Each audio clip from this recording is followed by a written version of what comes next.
Good evening. Good evening. I want to thank you for being so humble and nice, considerate to come out here and listen to what I have to say. But what I have to say is mine. It was never mine. It's ours. I never believed that I would find myself in front of an audience having to talk about a subject that we all once knew. A subject that is as old as creation. And if you want to see what I'm talking about, we have to just take a look at the zoo. The zookeeper doesn't feed the gorilla the food of the polar bear. Am I right? So how come we eat the food of everybody?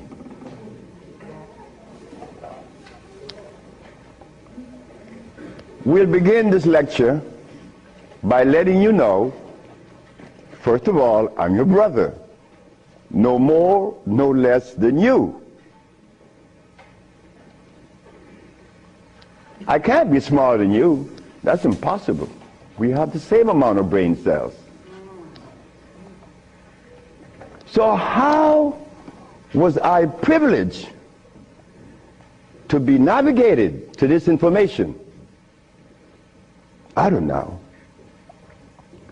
I don't even question myself. I just like to live. As a little boy, I hated school. That is the truth. I didn't go to school. I didn't like school. I didn't like to comb my hair. I didn't like a whole lot of things. I didn't like money. I was 12 years of age. I was Seventh-day Adventist. Corby Brown. We left that afternoon from the church. It was the 13th Sabbath. I said, Kirby, how did you like the lecture? I didn't.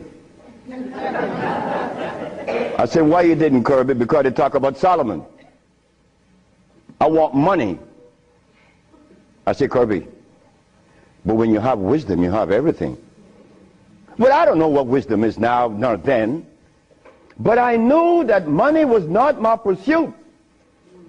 Kirby said, I want money.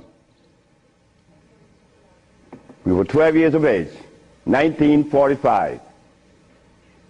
I'm 73 years of age now. In 1994, a young man by the name of Tom Flowers came to me and said, guess who is coming tomorrow? I said, who? Kirby Brown. I said, well, if I remember correctly, Kirby said when we were 12 that he wanted money. I hope he made millions of dollars. I don't have any millions. I don't even have $1,000. Which I don't.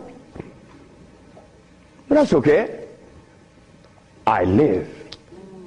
I found that avenue, or it was shown to me how to live. Not to read books. Because everybody reads books. But yet, society is deteriorating more every day. Everybody reads books. The brother called the other day on the radio and said that he asked about corn, right? Corn? He read books. He said that the text, the Kemetic text showed him that corn is good. Well, he better examine his text. Because corn was made by man. But anyway, Kirby said he wanted money. That was a Thursday. Tom Flowers said, Kirby is coming tomorrow. So I said, well, if Kirby didn't make his millions, I'm going to remind him that we are alive. We are alive. Kirby didn't arrive. Kirby would never arrive. They had to take axe to chop the hotel door down. Kirby died of a heart attack. Kirby weighed 390 pounds. Kirby wanted money. He became a cab driver in New York. I didn't want any money. I didn't want it then or now. Because it's not important in your life. It was never important in our lives. The Maya shows that. The Maya built pyramids. The Maya lived for millions of years in the jungles of Central America. No money. The Africans? How long did we live in Africa without money? Since creation. Now they tell us we need money to fight AIDS. Brothers and sisters, we are at a deficit, a tremendous deficit, a deficit that if we do not pay attention, I'm glad I did. I'm glad I did, because I remain that obedient boy that just lost his mama 4 days ago.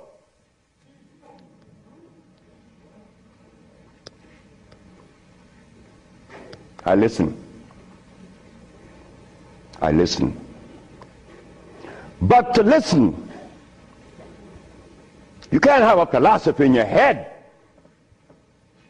If you have a philosophy in your head, you cannot listen to anyone. I was there. I was a Seventh-day Adventist. I listened to no one but those things that came from the church. Well, if I was to listen to the church today, the Seventh-day Adventists, I'd be eating tofu. I'll be sick. You see? I'll be eating tofu. If I had gone to school, I would have become a medical scientist. I wouldn't have been able to cure AIDS, because they do not. They don't cure AIDS.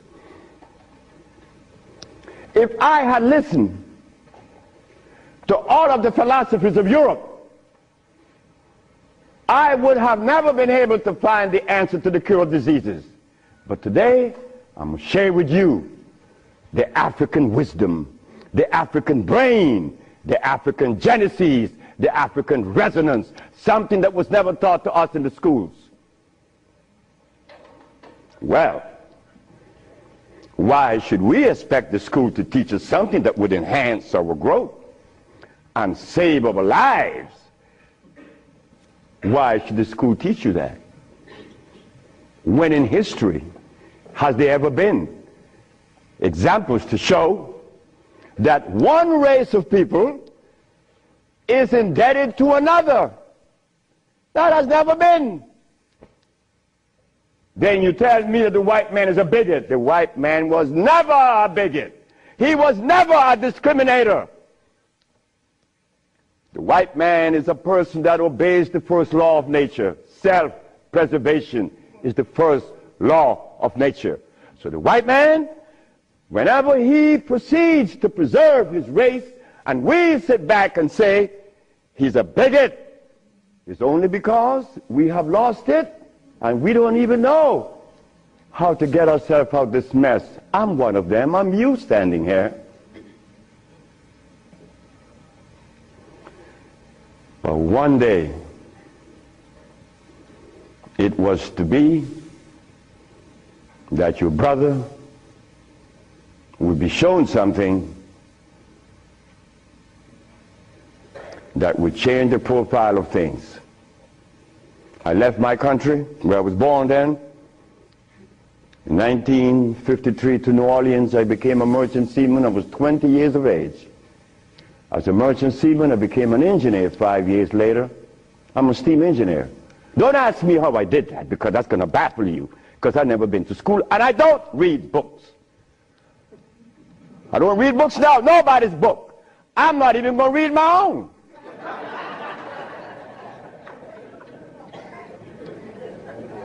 Because all the book readers come to me asking me, how did you cure AIDS? But that's like asking the gorilla, hey man, how come you keep yourself healthy without a hospital? How come you don't have any medicines? We'll begin.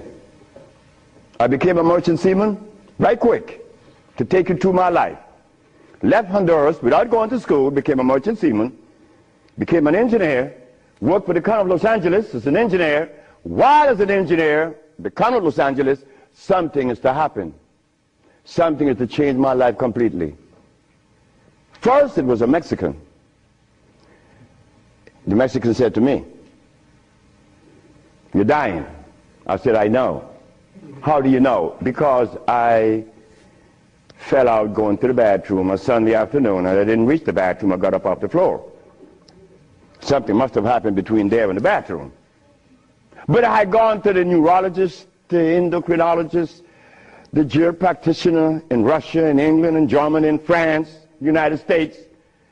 And they were people that knows what it is about. They had the great big books on medical science. But my asthma and my diabetes, my impotence was kicking. What happened to the books? They read books. All the physicians that treated this boy read books of all kinds. Nothing happened. I goes to Mexico, and the Mexican have a goat in his house. Every 5 words it was bad, bad. And I'm looking around. The Mexican said, "The goat bothering you?" I said, "No." "You're dying because you are disobedient." Then he brought the Holy Bible. "Honor thy mother and thy father, that thy days may be long upon the land." That's in the Bible, isn't it? But how could we honor our mother and our fathers when we don't even know what they were about?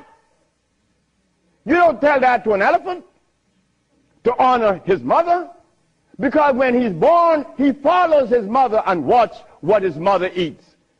Do you and I know what our mothers ate in Africa? We don't know, yet we dialogue. We dialogue on this level of intelligence because I know Plato, I know Aristotle, I know all about Diogenes, but you don't know what your mama ate.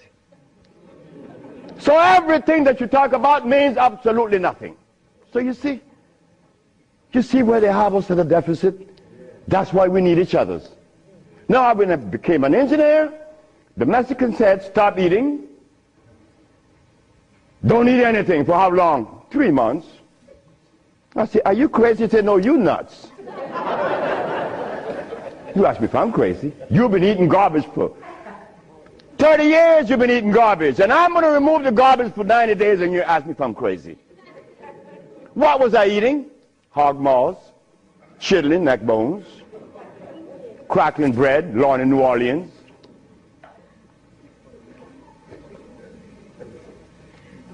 Eggs, because the grown-ups told me when my penis wasn't getting hard, eat eggs, drink raw eggs.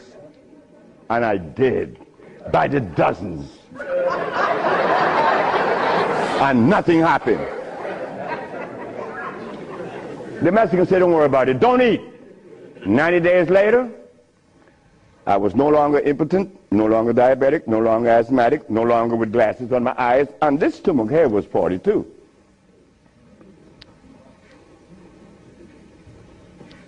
What happened to the science that the physicians were using, medical science? It didn't work, isn't it? But it worked with me. The herbs work with me. This Bible says,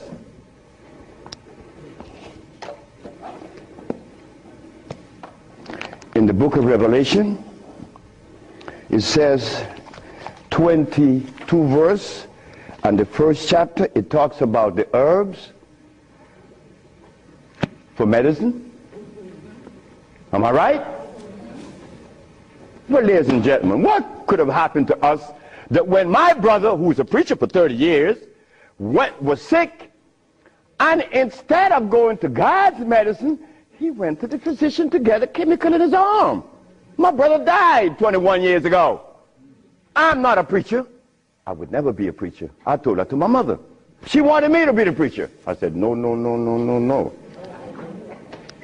That would be the last thing that I would consider. She said, "Why?" I said, "Because I want to live truth. Even if it kills me, I'm going to live truth." And truth is, the Bible says that the herbs are for the healing of the nations. But the preacher, when he gets sick, he will get a chemical. What is the message he's sending to God? Come on, just be fruitful.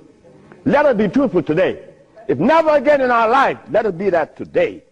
Why do we go to see the doctor to give us a chemical when the Bible says the herbs are for the healing? Why do we go? Well, you're going to soon find out. That's what affected me then and probably affecting me now to a great degree. More than I would ever realize.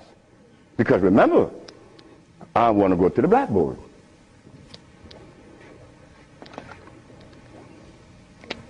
Roughly speaking, Africa. Way overhead, we put America.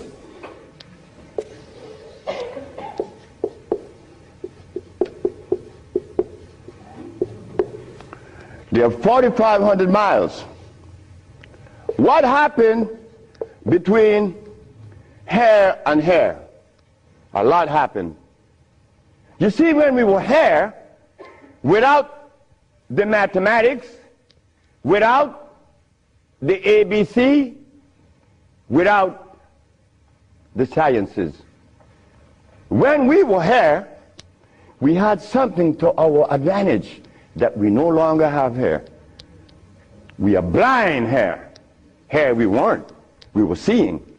Why? Because God provided us with everything we needed here. And none of it was comfrey or rice and beans. There were no tofu. There were no soy there. There were no cows. And there were no hogs, no chicken. There were no flour. Those things didn't come from Africa. You see, rice and beans and flour and cheese and meat and the starch that you eat, they all came from right here, from a laboratory.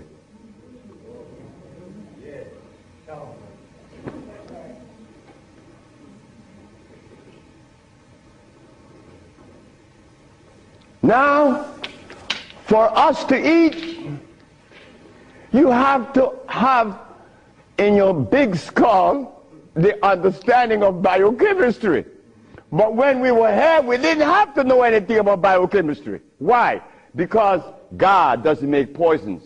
You see, God doesn't make carrots. Well, let me put it here. Stop the garbage. Anytime someone tells you that tofu is good for you, that someone that just gave that information to you has one eye open. But he's confident that when he tells you to eat carrots and you drink it, you have both closed. So a one-eyed man is king where everybody's blind. But the one that recommends the tofu is only half seeing. He's blind. He got one eye open only. But he doesn't know it. Example. Before we get into the real lecture, pull this out. This is how people take privileges on us. They don't care about us. They bring us information that, oh God, that's why the rest of the world laugh at us. Because they know that we have both eyes closed. Here it is. Moringa. Moringa has 23 times the iron in spinach. Spinach has iron? No, because spinach, let me take my time because there's a whole lot of information. I don't want to jog it up. Anything that has a pH of 7 plus is alkali. Anything that has less, 5, 4, 3, 2, 1, is acid.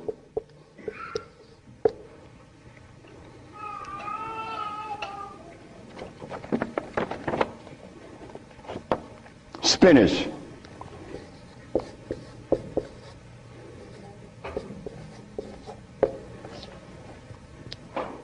Acid.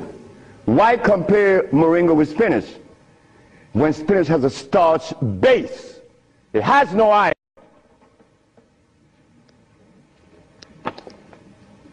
7 times the calcium in milk. Milk has calcium. Well, I stopped drinking milk 42 years ago, and I could fall on my knees. You drink milk with moringa, because they said to mix it with milk and some pages hair, you're not going to fall on your knees at 73. You're going to leave your knees down there. 11 times vitamin A that you find in carrots. Carrots has vitamin A. Carrots belongs on the acid side of life.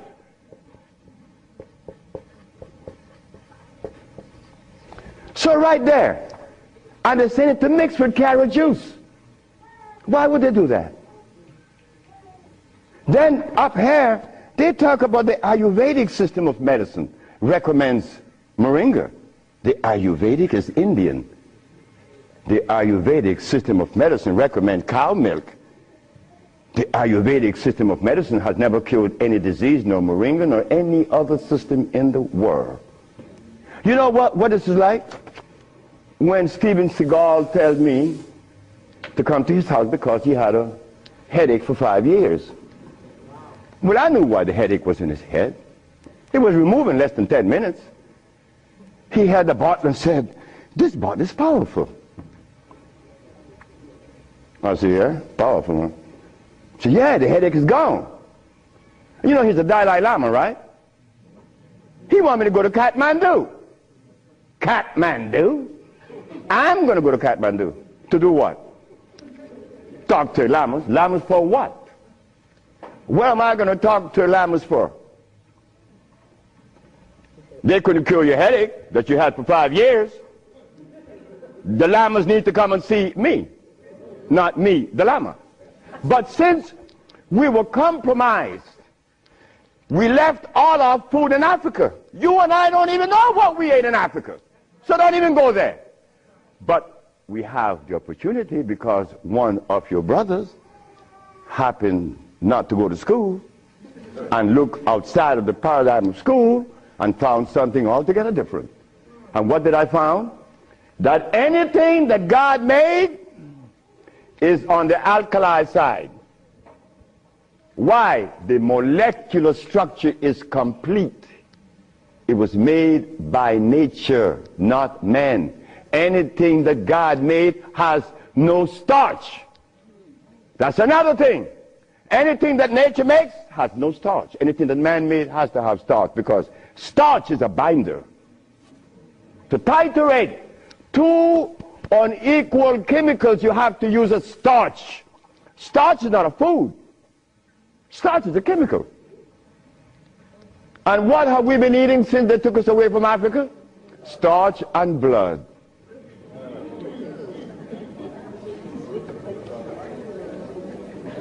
Starch and blood.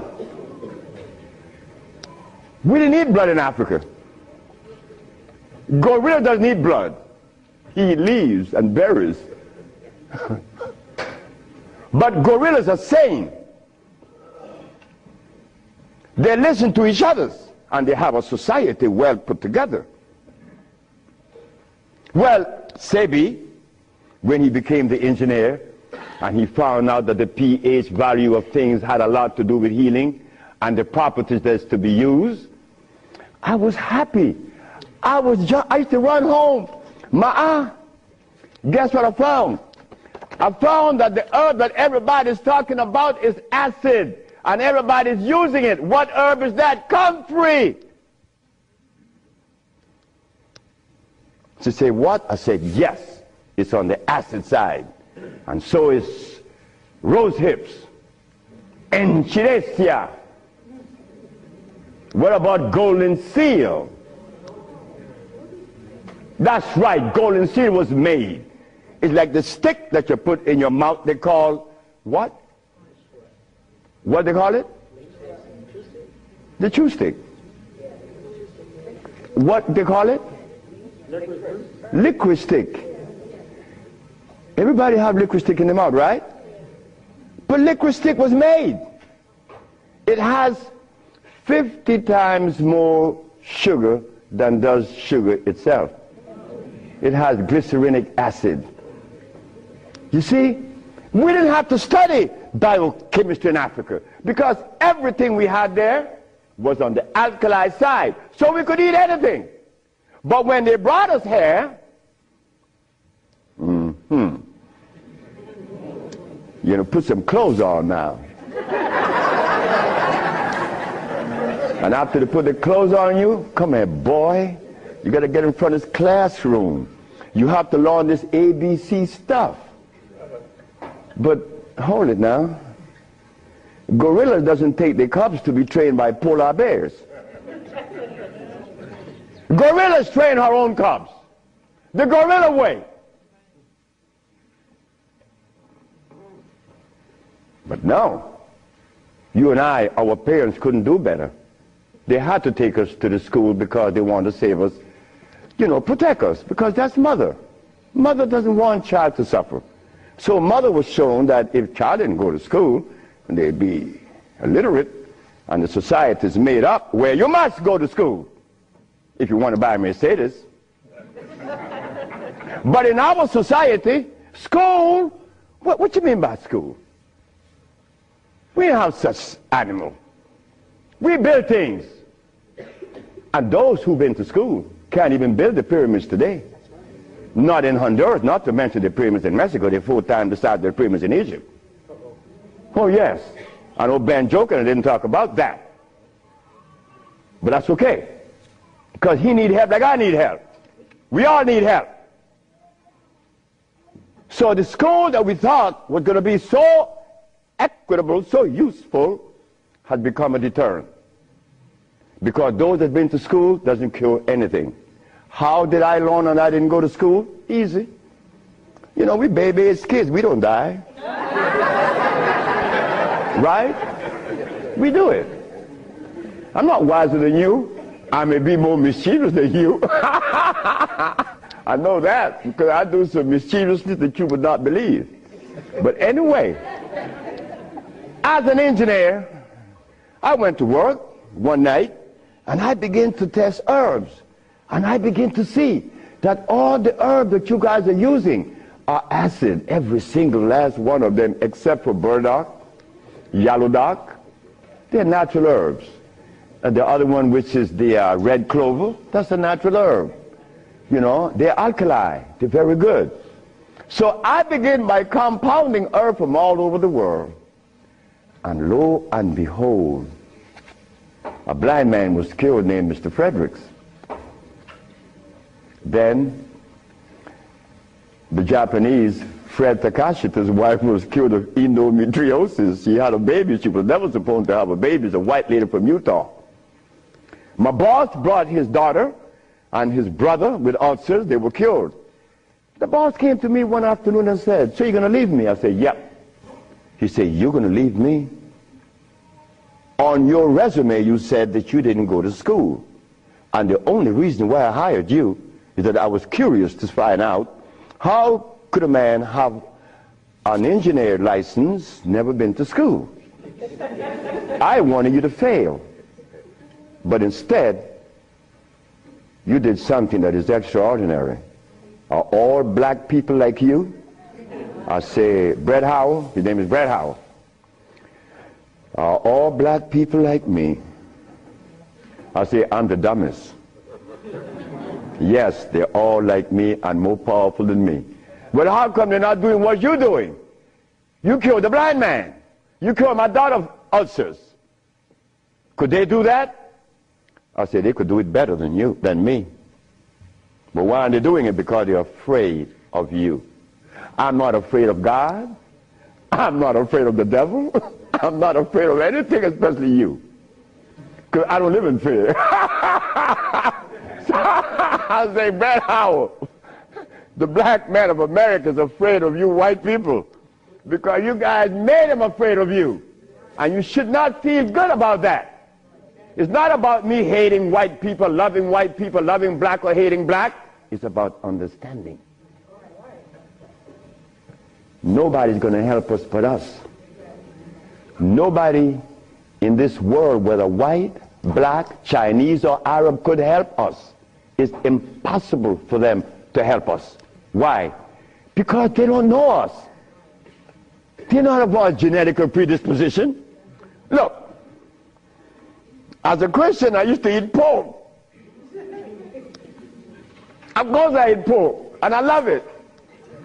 But as a Muslim, I eat lamb, which is 10 times worse than pork.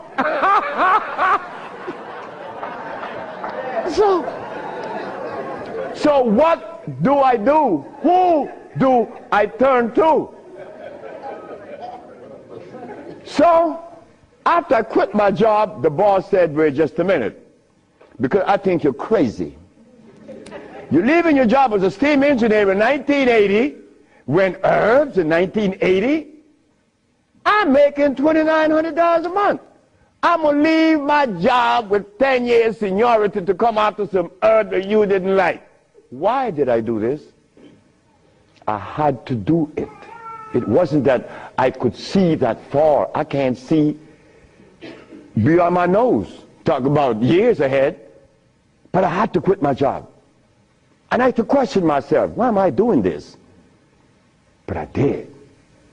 And 1980, the boss is looking at TV, 1987, on the 10th day of February, and he see CNN, Alfredo Bowman, a.k.a. Dr. Sibe, is arrested for practicing medicine without a license, selling product not approved by the FDA, and claiming to cure AIDS and other diseases, which is a fraudulent claim.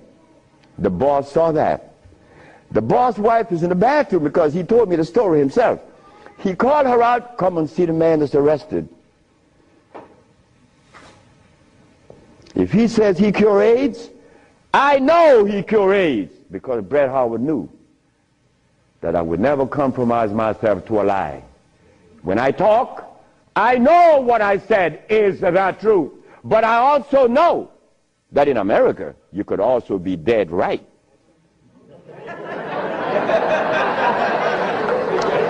But it doesn't matter. It does not matter.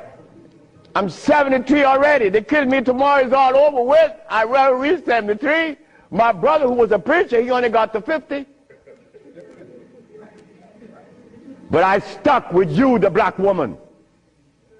That was my success. You, the black woman. I always kept my eyes on you. Nobody else, not the maid, because I'm one. We don't do nothing.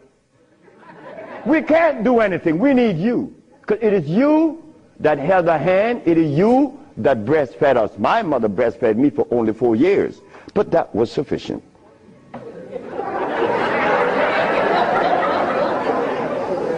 In 1962, two statements was made in a barbershop. 1640 Claiborne Avenue, New Orleans, Louisiana. Timothy Barbershop. Tim Barbershop. Ernest Moriel walked in there when he was a lawyer. And every time Ernest came in the barbershop, we used to jump on Moriel. I mean, we used to kick him around the place. Moriel said, you see you niggas? One day, I'm going to become mayor. And I'm going to remember you, Alfredo. That's me. The big mouth. I'm going to have you in jail. Ernest became the mayor of New Orleans. I was in Los Angeles, and the most hurting thing in my life was when I heard that Moriel had passed with asthma, a disease that I used to suffer with, that I was cured of in Mexico, and that I have addressed so many times. Moriel died. Ernest Moriel. Then another statement was made by me in that same barbershop. I said that I would give the black woman a gift. Brother said, Logan said, Sapphire? I said, yes, Sapphire, your mama. I said, she was the first, you came out of her. She held your hand. She teach you everything about the basic things of life, and then she cut you loose. Now she worth nothing. She's Sapphire. I'm going to give her a gift. 1962, that statement was made. But 1962, I was sick. I had asthma, I had diabetes, I was impotent, I had everything under the sun. But in 1964, I was cured, and years went by. Then I found out this is the gift to the black woman. The healing that I found is in your hands now, black woman. Yes, it's in your hands. So in 1987, I was arrested. And while I was in jail, I was the happiest man in the world. Because when I was 40 years of age, I was going to work, and I passed by Miss Louise Wright's house on my right, and I made a statement: I'm going to help humanity. And here it is. 1987 is the showdown. I was arrested. All of the people in New York that were healers, I don't need to call their name. They say, yeah. They got the big mouth. They were angry at me because I put an ad in the Village Voice and the Amsterdam News and the New York Post. AIDS has been cured by the USHA Research Institute. And we specialize in cures for leukemia, sickle cell, impotence, blindness, cancer, and others. Well, after all, I did it. Shouldn't I advertise it? You should be glad your brother's doing that. Because now you have a chance to share in the bounty, right? That's the way I felt. So I'm in jail and I'm wondering, how is the American Medical Association going to escape from this one? You see, in the past, herbalists, when they talk, shh, gotta be quiet. Gotta talk under the table, because the physician may get you. The FDA gonna get you. But we seem to forget the one basic thing. When they remove us from Africa, did they bring our food with us? Did they? Well, how could the FDA have such kind of power over us now? Come on now, just wake up to it. So I stood in jail thinking, how am I going to do this one? This is going to be a heavy number, but it's nice because I wanted this moment. I wasn't going to back down. What you mean, back down? I'm representing some black woman.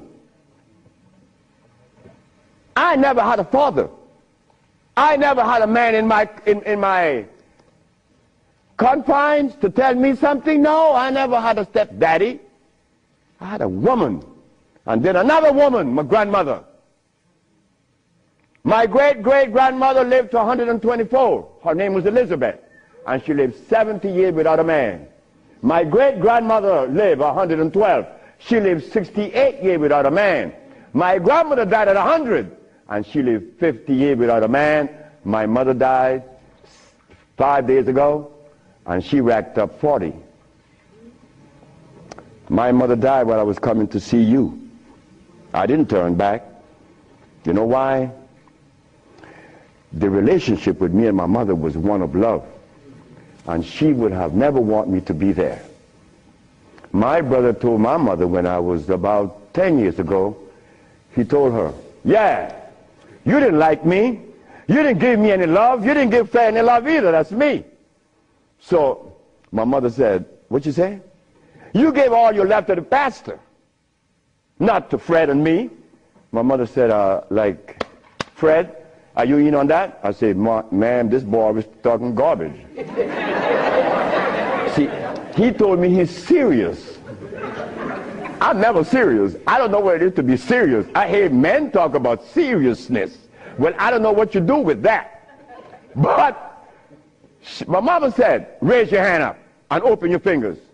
Which finger would you elect to take off of your hand? I said, none. She said, thank you. My mother turned to my brother and said, you said that I didn't give Fred any love. Fred, you wanted my love? I said, nope. Didn't want it.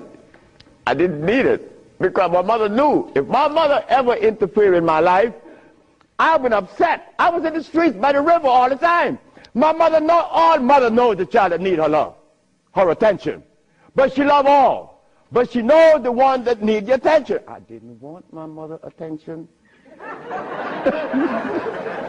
And she knew it. But my brother said that she didn't give him any. But the boy went to the 3rd grade. He owns a fishing fleet, he owns an ice factory, and he owns a... That she didn't give him any. But the boy went to the 3rd grade. He owns a fishing fleet, he owns an ice factory, and he owns a fleet of planes. And he said that his mother didn't give him love. You see how we could easily make mistakes? Okay. Mother is mother and will always be mothers. The greatest gender on the planet. So while I'm going to court now, and I'm standing, the judge said, get the man out of jail, and I went to his chambers. Judge Shorter said, young man, you mind if I ask you a question? I said, no, sir. Why did you advertise that you cure AIDS? Well, sir, my mother's alive, Africa exists, and my face, and I would never offend any of the three. That's why I advertise that I cure AIDS. He turned to the woman at the desk and said to her, ask her, did you investigate this man before you arrest him? She said, no. Her name was Phyllis Sibe from the Attorney General office in New York. She said, no. You didn't investigate this man before you arrest him? This man, the response he gave me, he cured AIDS. But AIDS is the easiest thing to cure. People think that AIDS is difficult. To me, everything is easy, and to you it should be too. And I'm going to show you why it's so easy. So the judge said, well, you're out in bail. And that was February the 12th, I got out of the 13th. But the case doesn't begin until 88. September. I have a year and 8 months. Why the judge gave me so much time, I would never understand. So I waited. Trial date. This is where the showdown with black and white. Not better or worse. We are not better than any white man or Chinese, no. We just happen to be different. That difference has never been treated by any religion or philosophy. There is a difference that needs to be understood.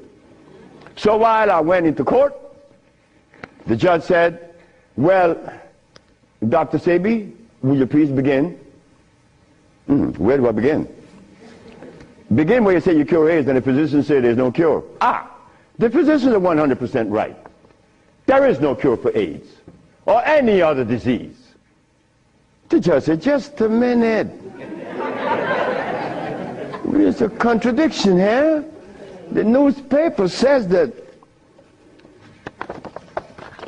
you cure AIDS. Then you agreeing with the physicians. That's a contradiction. No, it's not. When you limit it, it is. But when you leave out the box, it isn't. She said, help me.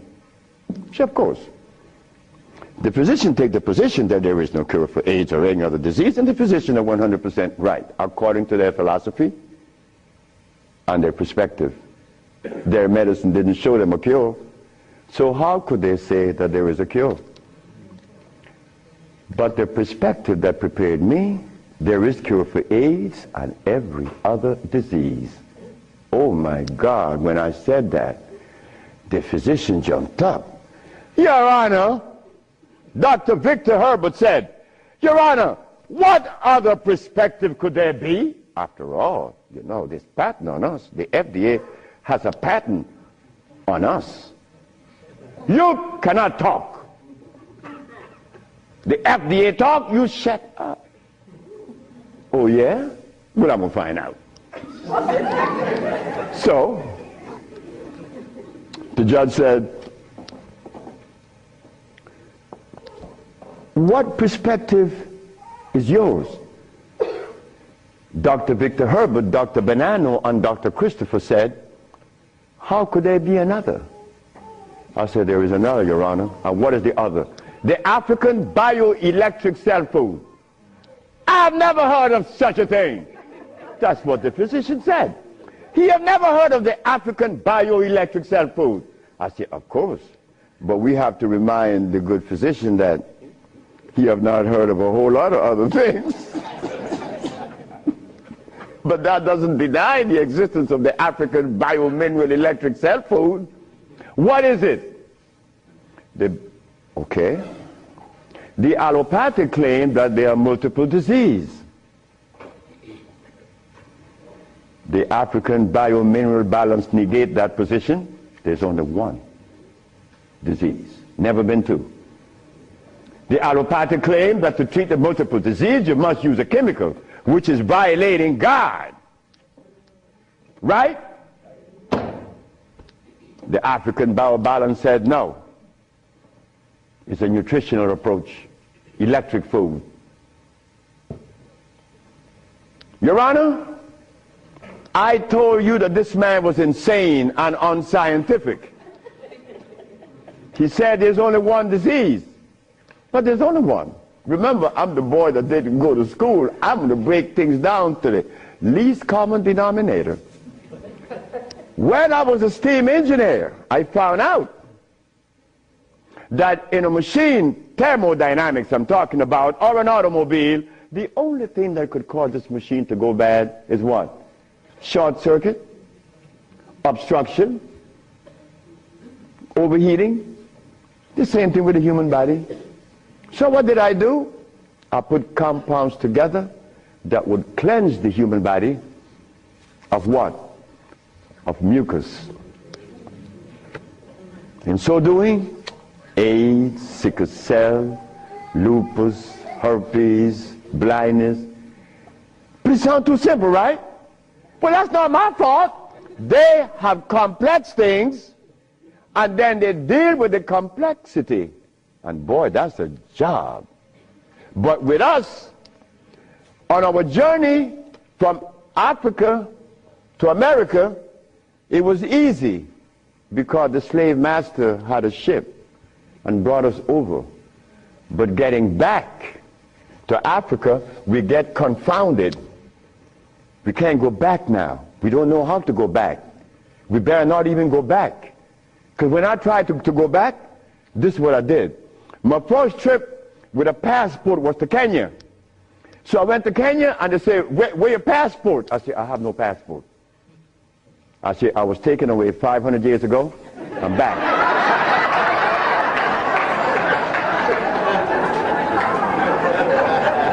When I left, I didn't have any passport. So why are you asking for a passport now? Is a passport African? Put him one side. They put me one side and sent me back out. But you think that was bad? That wasn't bad. Wait. May I have that? I go to Africa. I go with my wife and I said, well, boy, I'm happy. Girl, we're going to liberate Africa. We're going to do something for mother country. I go and I saw Dr. Parinyatwa in Zimbabwe. I said, Dr. Parinyatwa, I think your problems are over with. Not only Zimbabwe, all of Africa. Here is Hospital Vicente di Antoni, is an Italian hospital. Department of Blood and Laboratories. Oswald Savala, HIV positive on the 25th of November of 1993. 17th of January of 1994, HIV negative. This boy named Alfredo Lagos, this from the Red Cross, the Honduran Red Cross. It says here that this boy, it doesn't show any date of which he contracted AIDS. Why? Because he was born with AIDS. But down here it says he's negative on the 19th day of January of 1995. Another one. This one caused a laboratory to call for me. I thought it was funny. This is the next one, the other one. His name is Alex Suarez. On the second day of January, this boy of August, he found himself with HIV positive. On the 19th day of August of the same year, 17 days later, the boy is no longer HIV positive. So they called me, for what, I don't know. Because I know they're not going to change it. Now, this one you're going to like. This one is from the San Diego Public Health Laboratories. It says here that this man has a HIV-1 RNA 26,205. The boy was supposed to be dead at 25, right? Just go to the other page. 6 months later, he's less than 400. He was killed at 15. So anybody want to read it? Because I could be lying, because that's the way we think. But here it is. No, that's possible. I could be lying. Here, young lady. So, curing AIDS, brother and sister, look, that's the easiest thing for niggas to do. We could do more than that. Curing AIDS, to them is big thing. To us, it's nothing. You understand? But now, here is where this little culprit comes in. Where did I put it? The blood, no, no good. Here it is.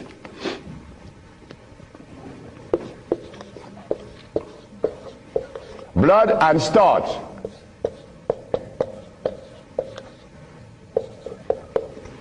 Blood and starch. Blood and starch is going to prevent you from doing what the ants does for each other.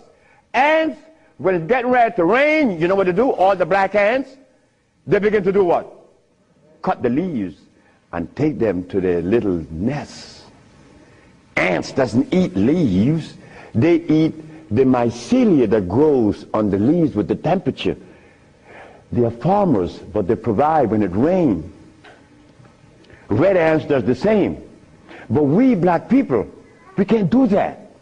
Because when your brother showed the world that he cured AIDS, why didn't the African countries jump on it? All the African people eat is blood and starch, nothing else. But that is the Africa that you and I dream about. The Africa that we want to save. The Africa that we all love. I found out that there is no president in Africa that is interested in the cure for AIDS. Not one.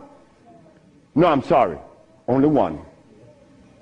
I'm not going to name the country because I may jeopardize the country.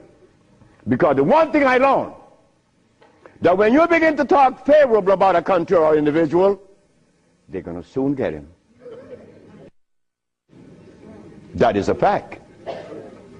So I cannot talk about the country that said to Dr. Sibe, Dr. Sibe, whenever you want to return to Africa and begin this new empire, you have 5,000 acres of land and 6 hot springs. I don't need anything else. Hot springs? 5 hot springs with 5,000 acres of land? We could grow food. We could make the best dress. I said, sir, I am not going to come to your country unless I'm able to grow marijuana. He said, marijuana? He said, wait just a minute. He said, I can't do that. I said, well, the compounds I've been giving your nephew that was autistic, that now is talking, was marijuana. And as for you is concerned, when I came here, you weren't walking. You were dying. Now you're running up the steps in the presidency. Yes, marijuana. That's a God's product. That's not cigarettes. You see what happened? My brother used to smoke cigarettes, but my brother didn't know that the tobacco that he was smoking was artificial. God didn't make that. But marijuana, God did make that. So it must have been a good reason why I was told in school that everything God made is good. Well, I know that. I live that. And I always will smoke it for as long as I live. Why? Because I have that right. I have that right. It's not everybody that uses it, from autism to arthritis, is cured, because everything that God made is good. So as I go to Africa, all happy,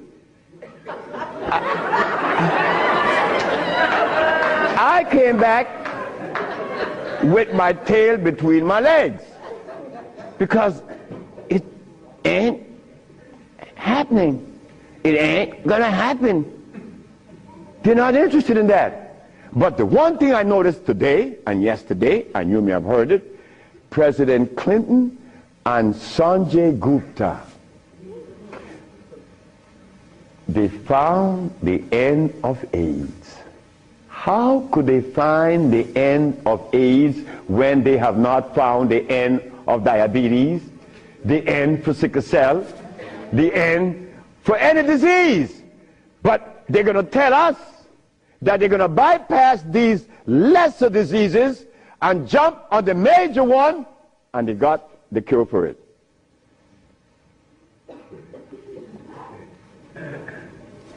I got documents to substantiate that I cure AIDS, right? So what's up? What's up? Well, I'm going to show you what's up. When I was in Zimbabwe, the Department of Health said, why do you come to us saying that you could help us? And your leaders in America didn't help you. My leaders in America? What do you mean by that? They mentioned Minister Farrakhan. I said, just a minute. I don't follow any man. I follow women. And I don't follow sick people.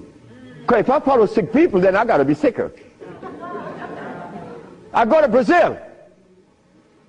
They say, why don't you, if your leaders didn't help you, why should we? I say, my leaders, again, they brought these leaders in front of me. And they mentioned something like Al Sharpton and Jesse Jackson. I say, oh God. I say, why you all ask me about these people? I never knew of Jesse Jackson or Al Sharpton or Oprah Winfrey promoting something that is equitable and good for the black community. That's never been. What they could do is march. That I know. But why do you ask me about it? I'm asking you, why can't you incorporate this in your repertoire? You said me, I have no leaders. My leader's my mama. The biggest testicles that anybody I've ever seen, they was on my mama. So don't ask me about leaders. I don't follow leaders. I never was part of that thinking. I don't need anyone to lead me someplace. So now I'm asking you, what do we do now? I cure AIDS. Are you going to call Oprah? You don't need to. She could advertise 1 million pieces, broken pieces, right? But that's fine. But she cannot advertise the cure for humanity. But there's one little dude that got himself in trouble. And he was totally unaware of what was going to happen. This little dude, I'm home with my wife, enjoying myself, a Sunday afternoon, looking at TV, somebody threw a rock on my window. It's Randy Jackson. What was it you want? My brother want to see you. Your brother? Michael? Okay. I went. Well, he's sick as hell. Well, I treated him, and he got cured. He saw it, and he was encouraged to take me to the Rayburn building on Capitol Hill. Oh, my God. This is going to really confound you. Michael Jackson took me to the Rayburn building on Capitol Hill on the 31st day of March. April. No, of March. March. It was March. 31st day of March of 2004. I said, why are you taking me there? Because you cure AIDS. I said, but what makes you think that they are interested in that? What makes you think that the world is interested? I don't care if it's any country in the world, they are not interested. Especially Africa. They were never interested. AIDS isn't killing Africa. Hepatitis C is killing Africa. All of West Africa is red line for hepatitis C. She talked about. But they're Muslims. So they have to eat the Muslim food, which is goats and lamb.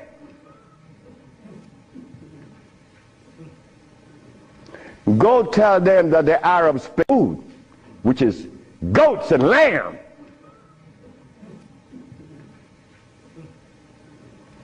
Go tell them that the Arabs played a trick on their brain.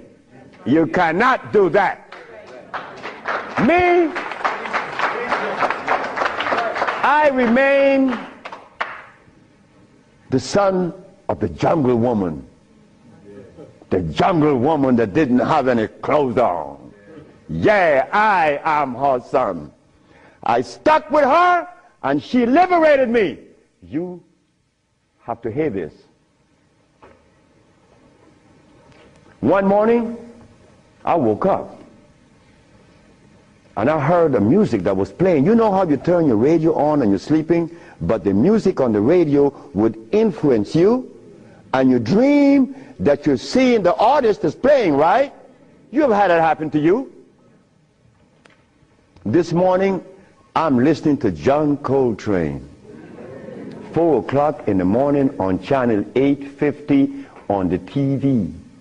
I'm sleeping, and I'm hearing John Coltrane playing Interstellar Space. But then something was happening while this music was playing. I was looking at a black woman doing this from behind a tree. I woke up, and I didn't know how to interpret that dream. But then I was leaving that morning for Los Angeles. As I got to the airport, the governor was there. The governor said, "That's him. That's the man that cured Alcida of leukemia. That's the man I'm talking about." The governor had a lot of people around him. So I went. I was leaving for Los Angeles. He was leaving for the capital. He didn't know that we were going to meet that morning. So they was talking to me and asking me questions. Finally, 2 men that were standing away from me, they were white men from the United States. They came up to me and said, "Well, we have heard of your miracle cures." I said, "Sir, I don't even know what a miracle is, especially perform one. I just happen to cure leukemia. That's not a miracle. To you it may be, because your school of thought have you to believe that curing these diseases is one great big feat. No, it's simple common sense. I'm an African. Now this is where the naked women are going to come out. They said to me, "We have heard of your miracle cures, but have you been saved?" You see? Right there, I consider that an imposition. Why do you take the liberty to believe that I'm one of those that have accepted your philosophy that I have to be saved? I say, from what? The man politely answered and said, "From your sins, of course." I said, "Wait just a minute." I said, "You know, man, while you guys were standing over there, I said," and I looked at you both, and I said, "Two very intelligent young men. But now I have to question that." He said, "Why?" I said, "Well, because the color of my skin should have prevented you from asking me that question, have I been saved?"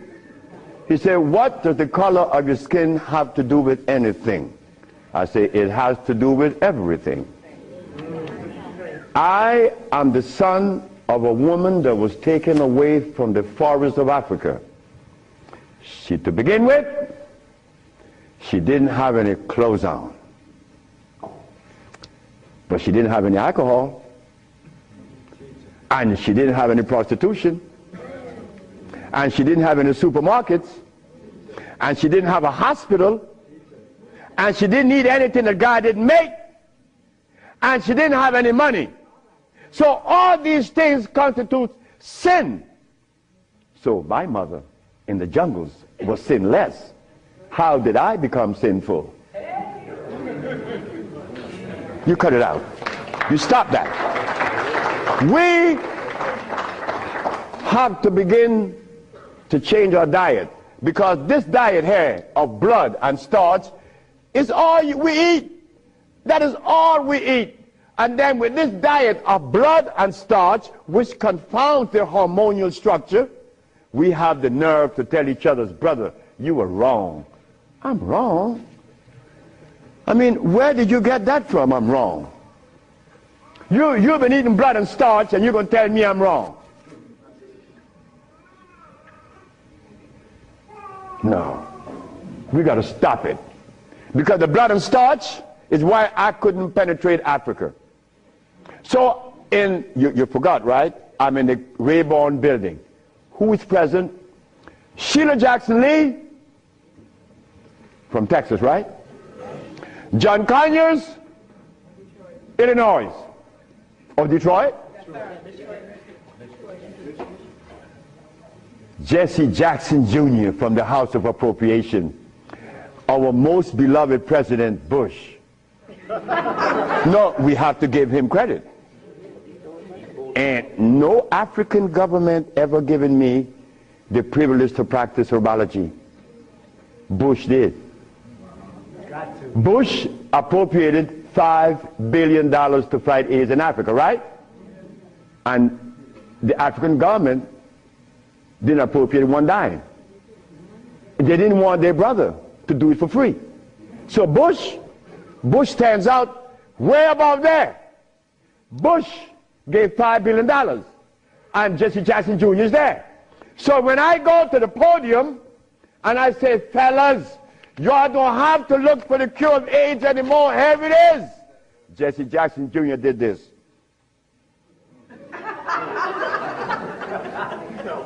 I said, I'm going to talk about this. I have to write about this in my book. Because you, not me, but you and I believe in the leaders. We hope that they could do something, right? Well, they had a chance.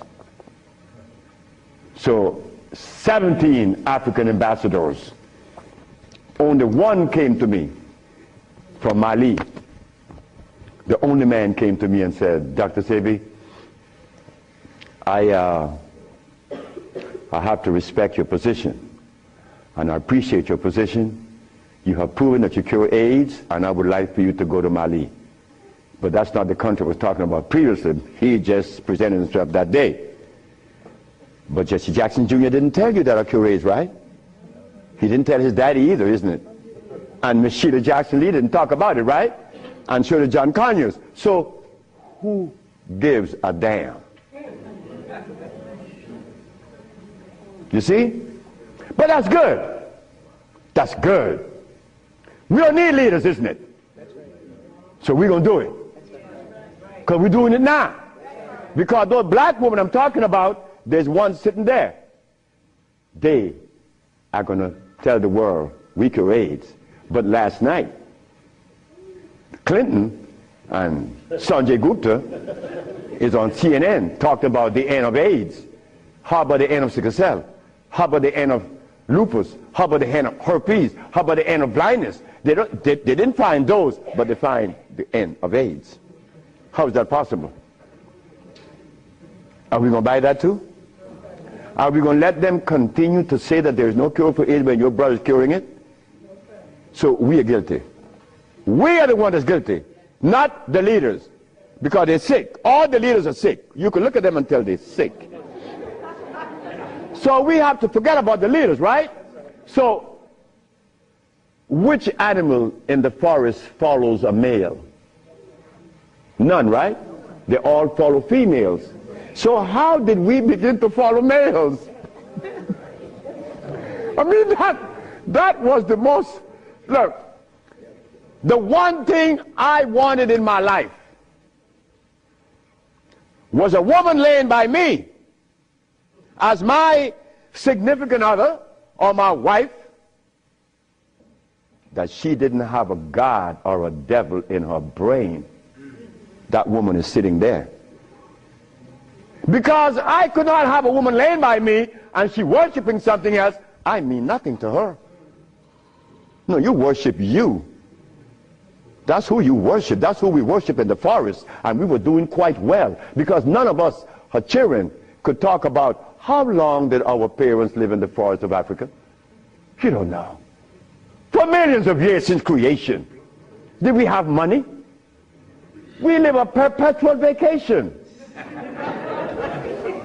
Now I gotta wear this stupid suit on. When I didn't have to wear any clothes. But now just to live, I have to have a $15,000 suit on, a $5,000 shoes. I have to have all kind of stuff on me. And then I qualify. I qualify. Do you have a master's degree? Man, I didn't go to school. Oh, put him aside.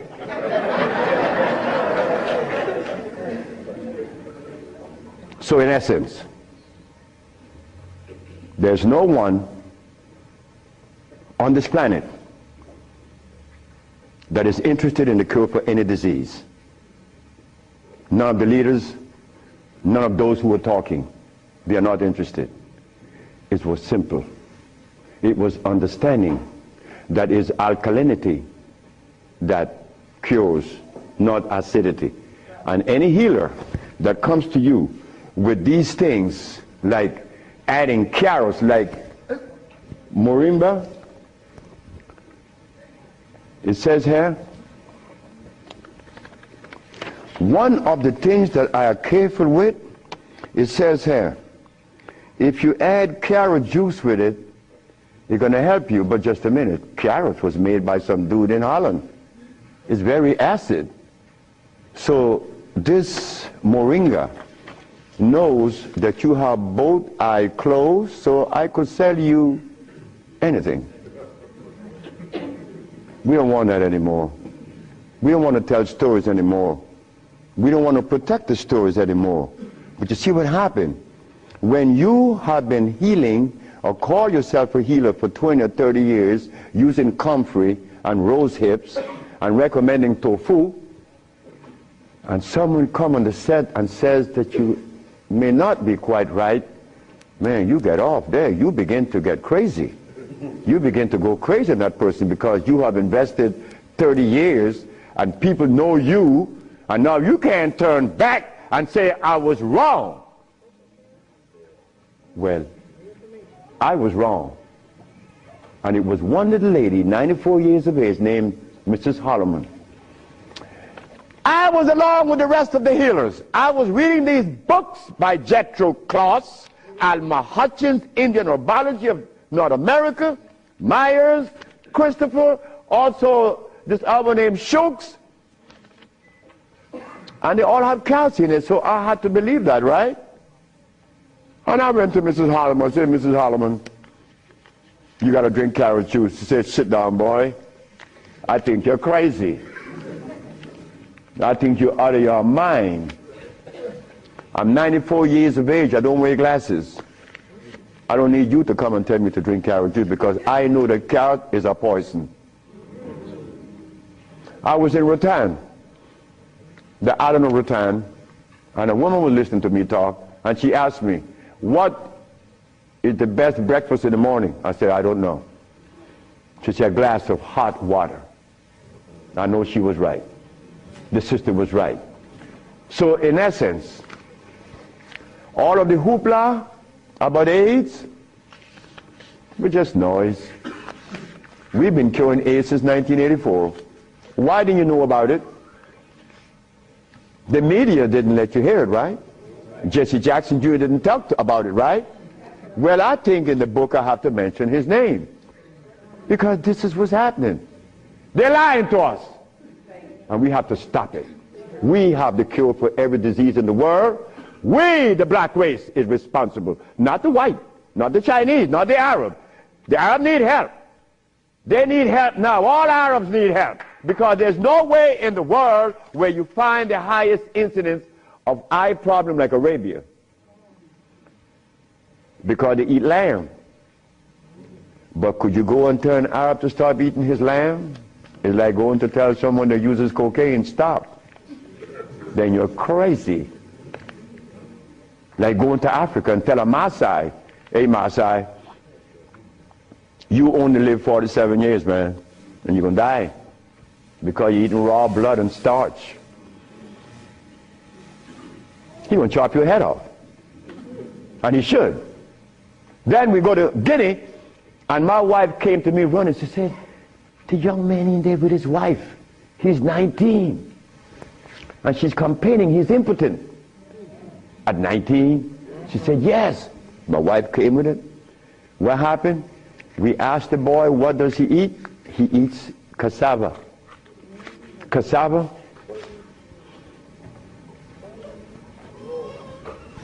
We say raw? Yes. Go to Guinea. It's a what? Cassava.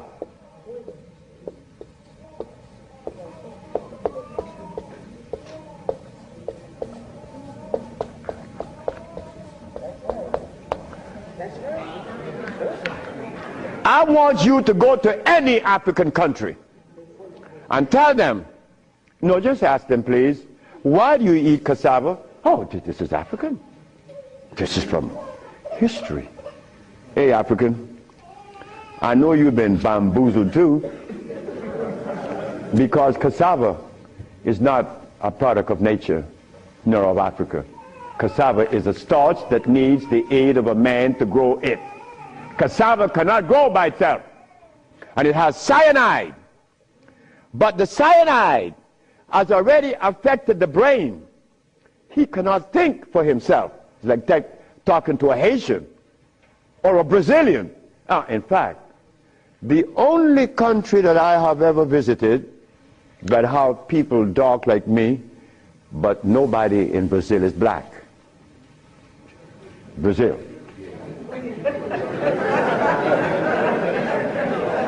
If you go and research the census of Brazil, you will never find a black person in Brazil. Everybody is white. That is how much they have offended us, that we hate the very image that God made. Something is wrong. Something got to be wrong. Me,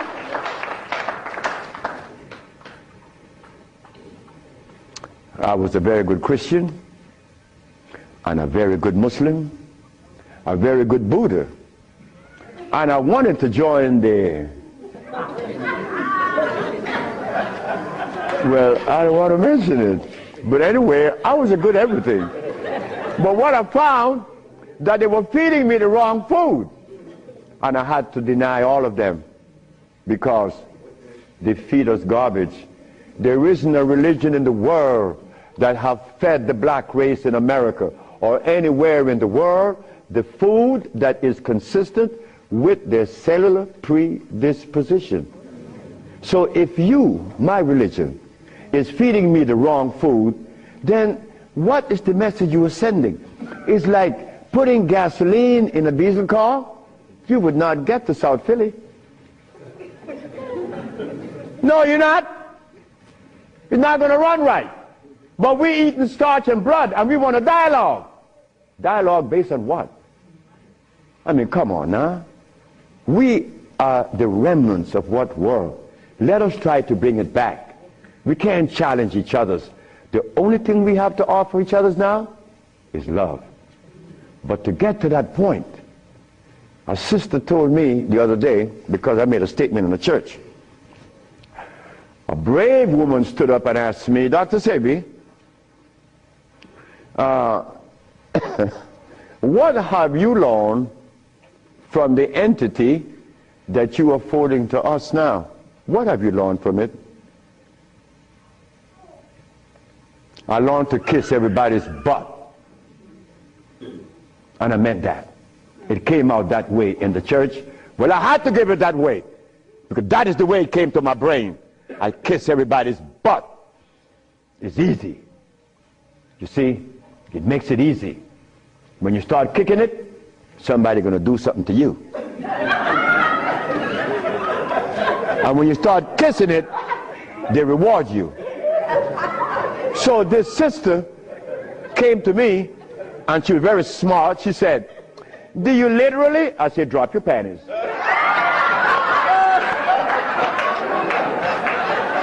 Well,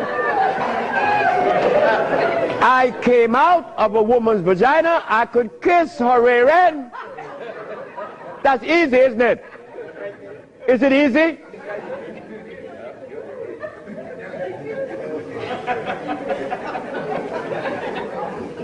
See, I have no what you all call shame. I don't know what that is. I'm not serious, I'm not ashamed, I'm not a man, I'm a male. Beyond. See, I have no what you all call shame. I don't know what that is. I'm not serious, I'm not ashamed, I'm not a man, I'm a male. Beyond that, I don't know. You guys are men, I'm a male, I stay there. It's easy. So brothers and sisters, look, the deal is this. We have the cure for AIDS. Now you're going to get a chance to ask questions. So ladies and gentlemen, I want you to ask whatever question comes to your brain. Feel free to ask. I mean, please, don't you hesitate. Don't you feel that you have to restrict yourself. I know Brother Adis is here. He may ask a few. I'm glad to see the brother, you know. Brother Adis is a brother I've been knowing for years. Stand up, brother. When I saw the brother the other day, I was very encouraged because the brother looks good. Yes, sir. I appreciate the brother. The brother looks good. The brother, I remember him and Sultan and Kwasi in New York. I would hope that Kwasi would come. And a bunch of other brothers. It was a bunch of us brothers. We were in love. New York was, look, we were in love. There was a love that we used to share that was so nice, so warm. But none of us, or all of us, understood that we couldn't follow anybody. Because if you start following one, you have to dislike the other group.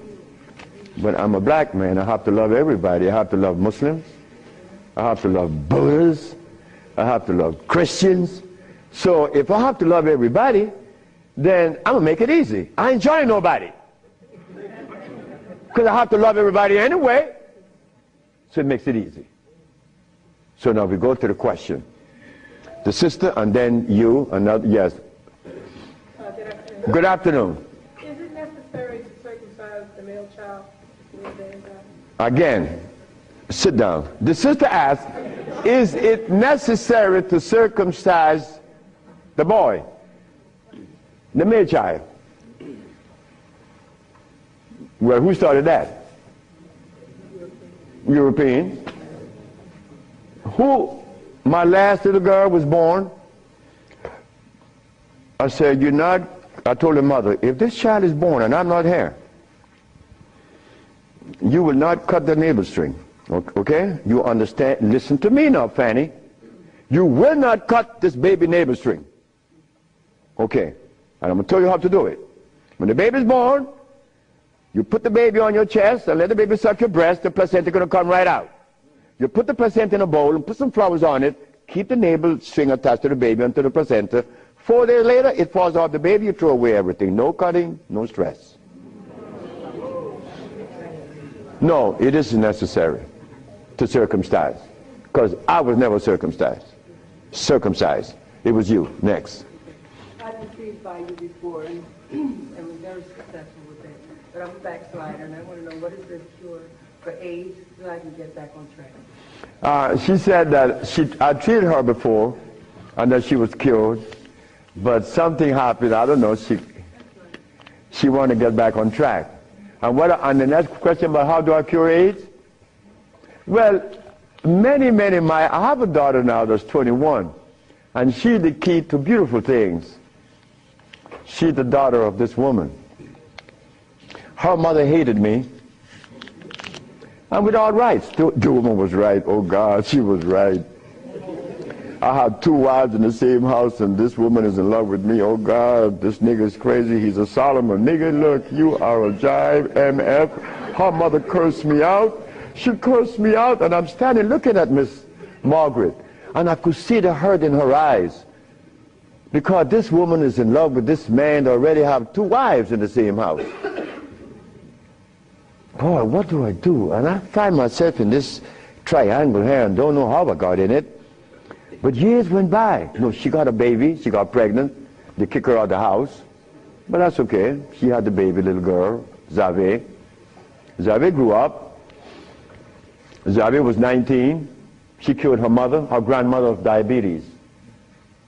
The little girl that this woman didn't want to come into the world grew up to cure her of diabetes. Last month I got a notice from the mother that Sibe just cured a woman in New York of AIDS. How do we cure AIDS? It's simple. We put the compounds together to address the mucous membrane, to cleanse the mucous membrane, to cleanse the bowels. Simultaneously, we went to the forest and found the herbs such as over here on the alkali side,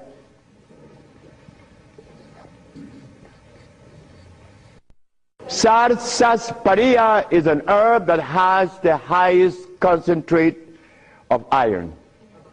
Fluorine, iron.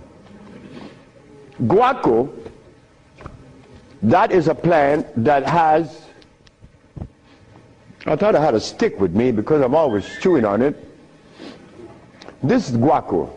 Guaco is a plant that would definitely strengthen the immune system because it is iron again.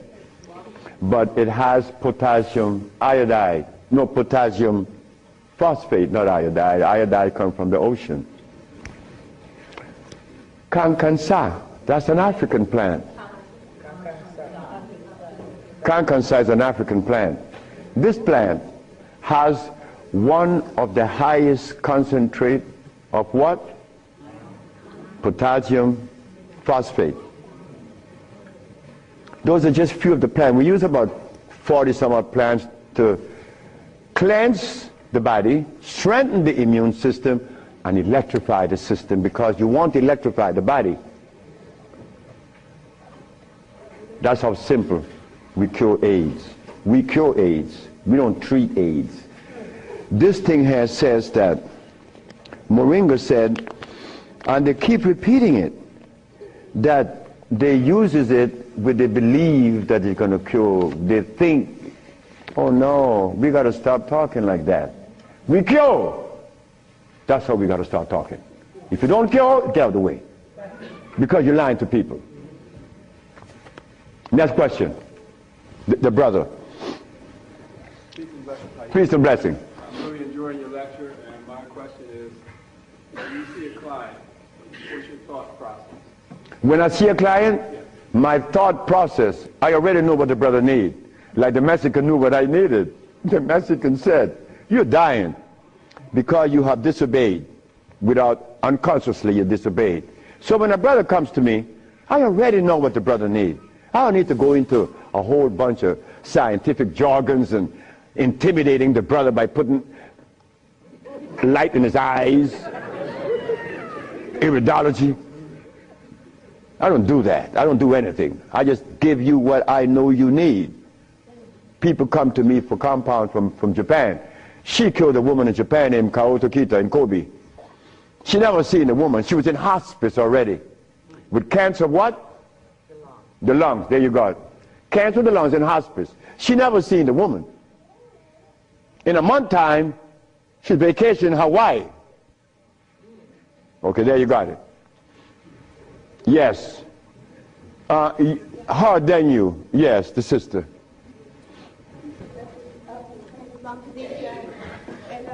I have a sister who she was diagnosed with Alzheimer's, and she's been in my care for 2 years. I do have her on a fresh food diet, all organic foods, all raw foods, and I'm seeing a big improvement. But I feel as though she needs some other things. And what else can I do to help her? Alzheimer's. She has Alzheimer's, yes, sir. Okay, Alzheimer's. That's a brain problem, right? Remember what I said? There's only one disease? Okay. When you have mucus in the nasal passage, it is sinusitis. When you have mucus in the bronchial tubes, it's bronchitis. When you have mucus in the lungs, it's pneumonia. But now you have mucus where? For you to have Alzheimer's, where is the mucus? So we have to remove the mucus from out of the system, especially the brain, but then we have to feed the brain.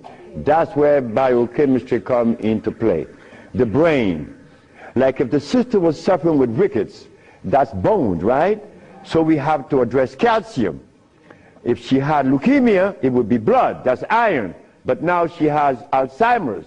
She has mucus in the brain, which prevent the brain from receiving what? Oxygen. Now, what is the brain composed of? Copper and carbon. That is what produces electricity. Copper and carbon. It's simple. Copper and carbon produces electricity. You go to an electrical plant, and all you're going to see is a big wheel turning, and it's copper. But against the wheel are these carbon brushes, and the friction of the carbon and the copper produces the resonance they call electricity.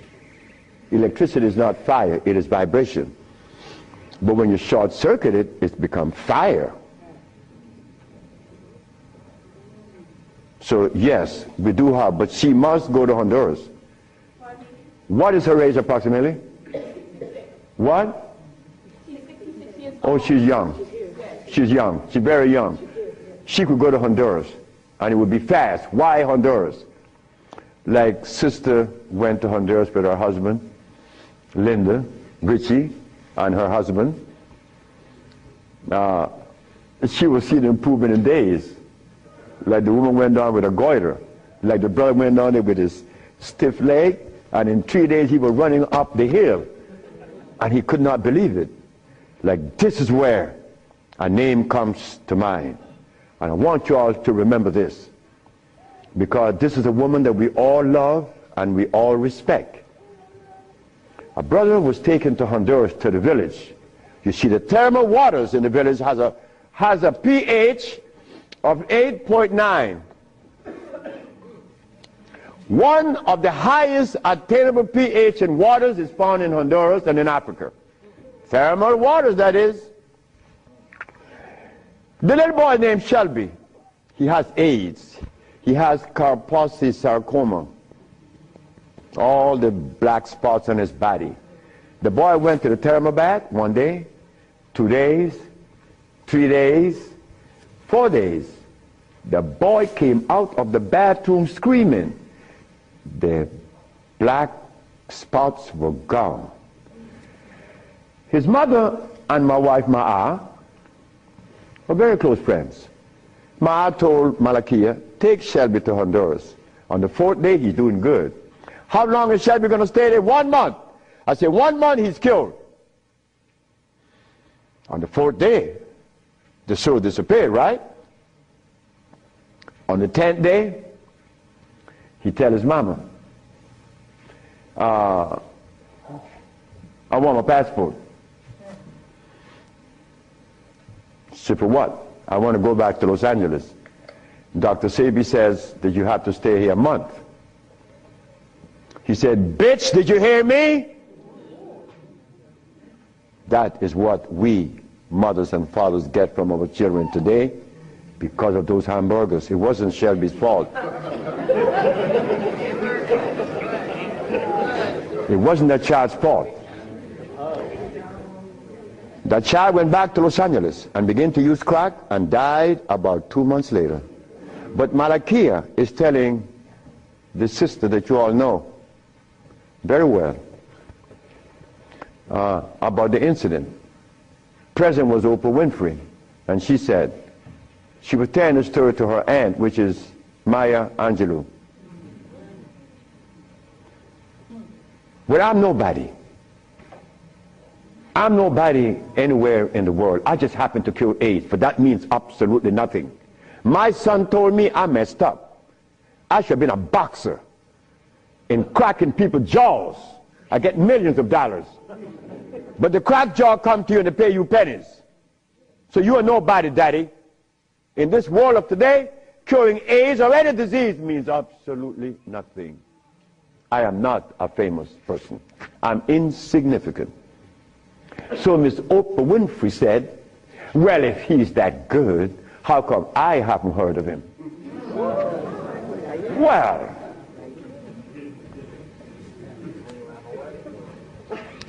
I'm not famous. Oprah Oprah. It's white. Oh.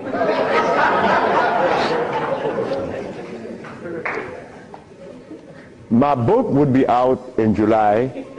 I know she's not going to advertise it, although she suffered embarrassment with 1 million broken pieces. But that's okay. We have to remember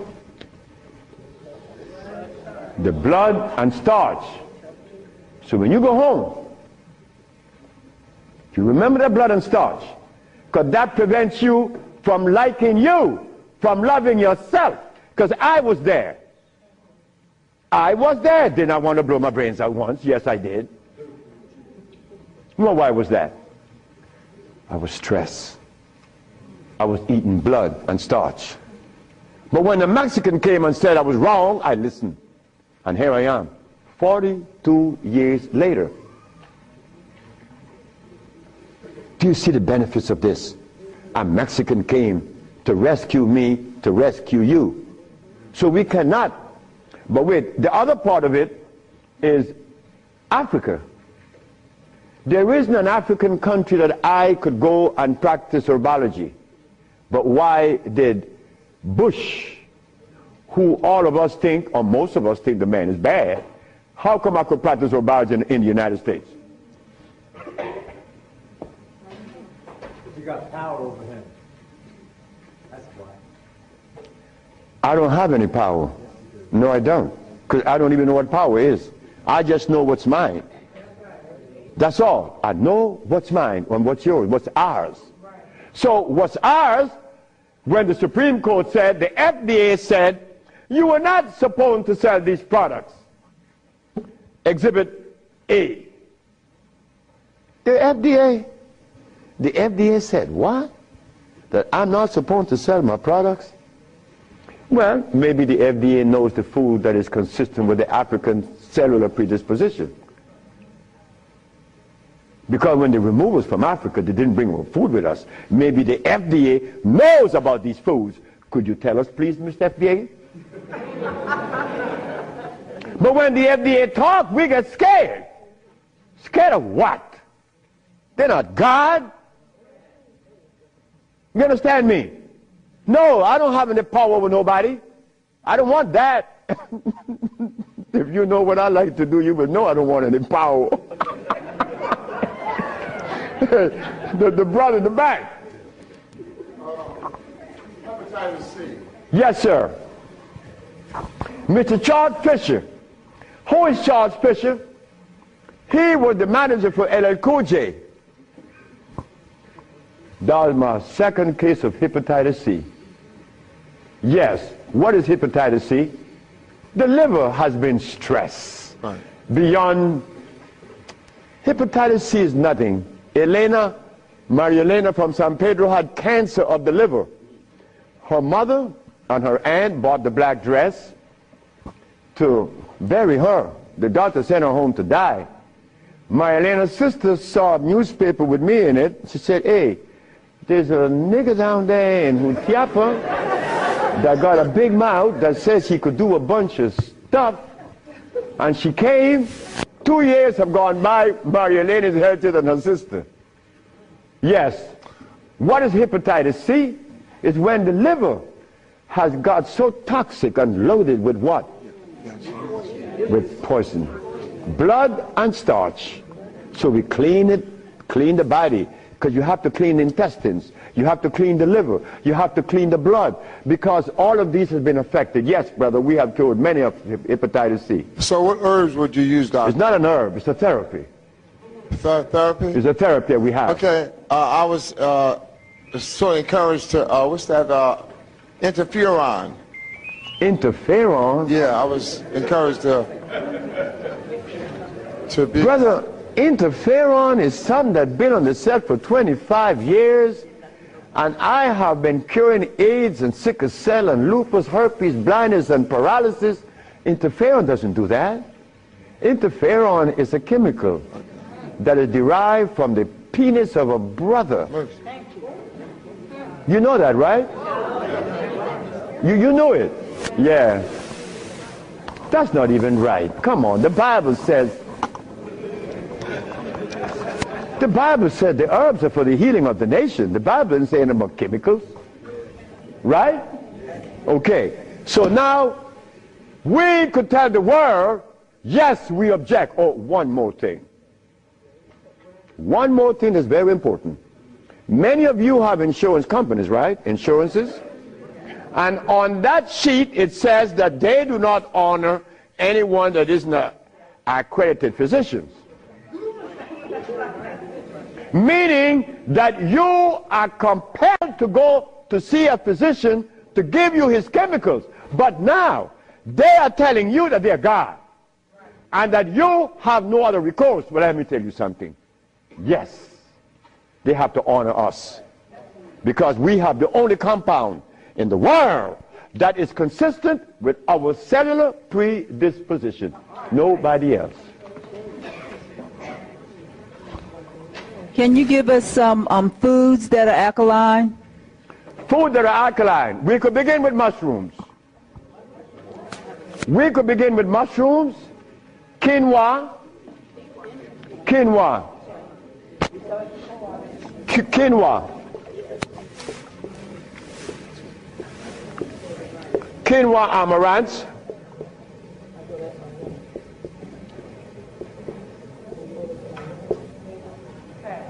mushrooms,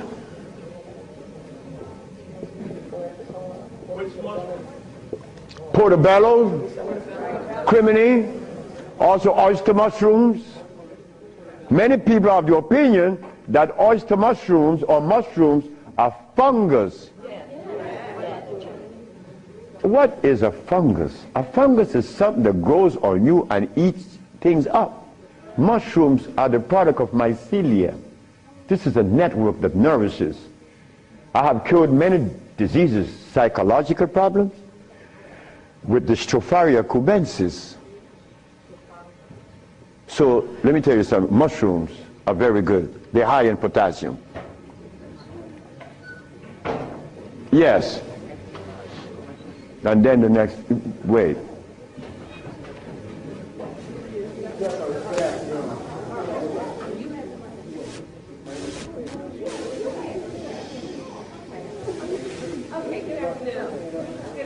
Good afternoon, ma'am.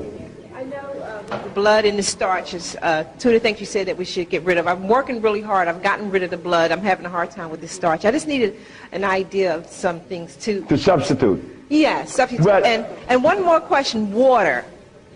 I do the distilled, but I hear a lot about, drink spring, drink distilled, which I do the distill a lot. Okay.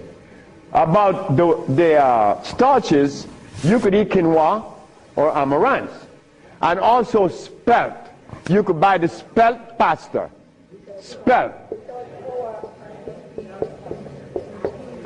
You could buy spelt. I eat a lot of spelt. And you know something? I learned something lately, like I'm learning something every day. Because I don't know everything. I don't want to know everything. And it's impossible for me to know everything. But I learned this. That when you combine spelt flour, quinoa, and amaranth together, just the pure powder, the flour, and you want to bake something, if you just add the almond milk and the sea salt and the other ingredients, such as you could add a little bit of what? Agave is good. That's very good. But now, if you want this flour to rise up and be fluffy, who said sea moss? You did.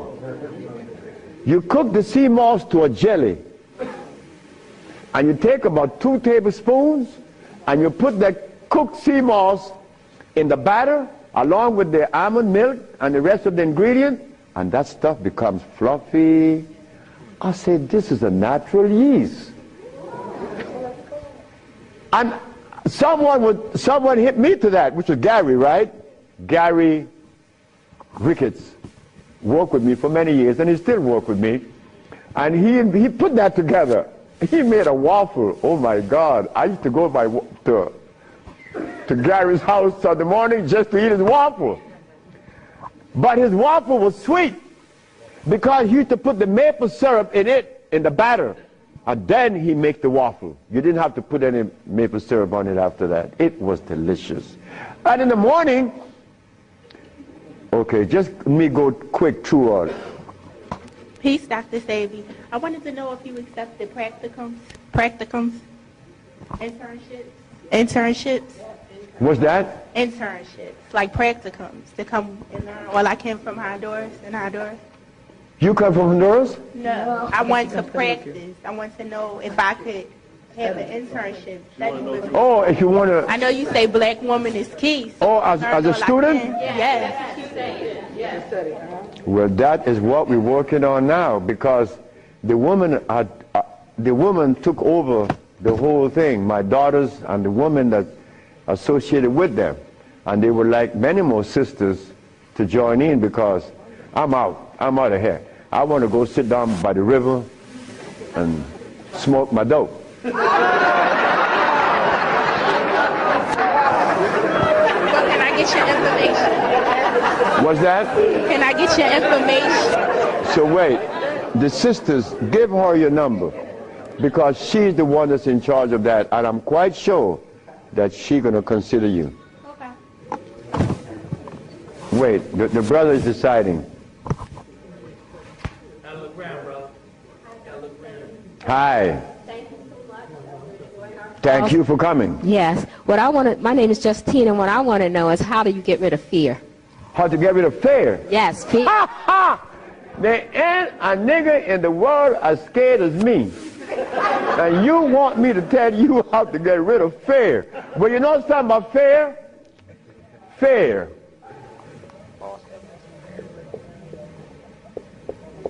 Fear is a natural occurrence. You don't get rid of fear. You understand fear. You don't get rid of it, because fear is necessary. But you don't let fear control you, right? Because it would paralyze you. Fear would prevent you from opening the door where there's a great, big, beautiful tomorrow. Fear, you see, when I was insane, to a greater extent than I am now, I was placed in a psychiatric ward in New Jersey. And they were right. But what they didn't know, that I was aware that I was sick. I was also aware that I would not take any of anything that they gave me in that hospital. But there was a man that, you know the swinging doors, right? A swinging door is a door that opens both ways, and you're going to swing it.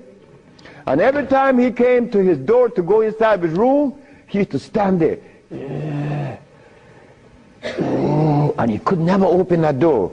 I used to go by and swing the door, and he'd go in and say, "Thank you, man." Why couldn't he open that door? Fear. But once you open the door and you see this great big thing, fear is gone. A bright tomorrow, hey, I'm no longer in fear. But then comes another one that's going to trick you.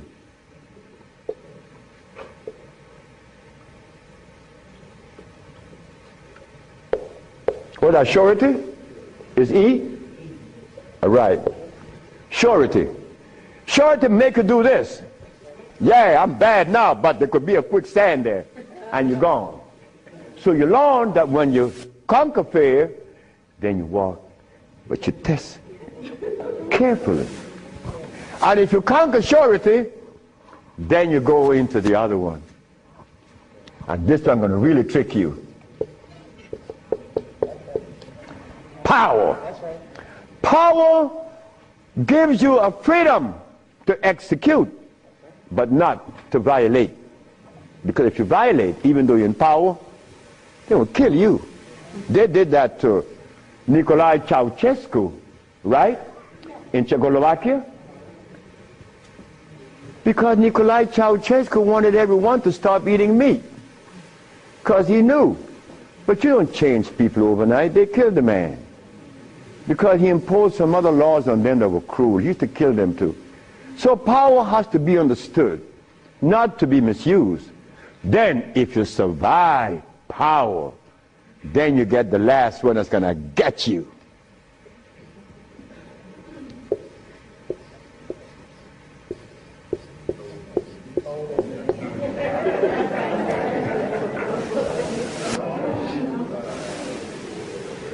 So you see, it's all about peace.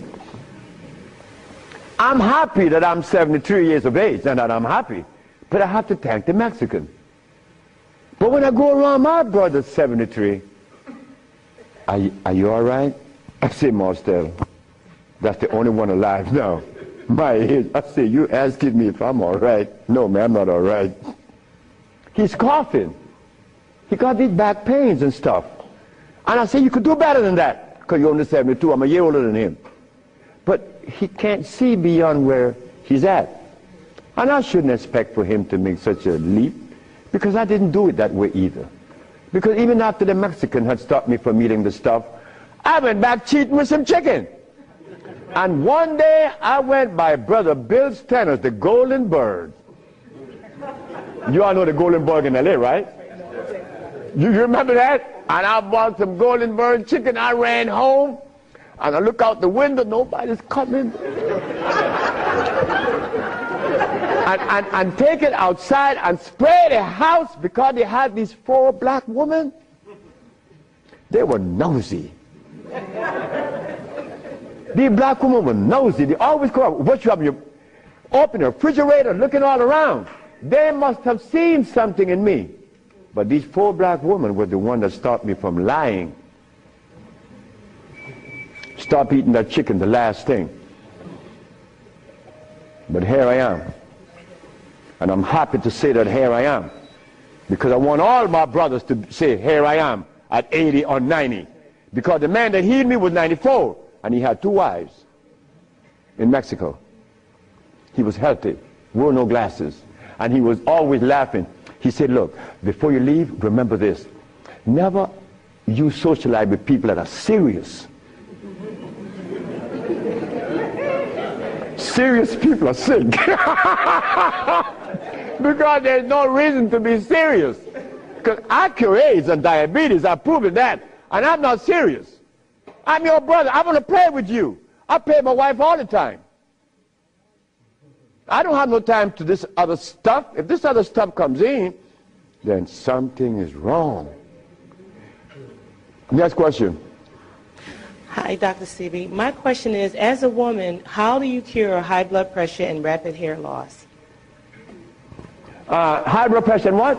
Rapid hair loss. Rapid hair loss? Hair. Or hair? Hair loss. High blood pressure.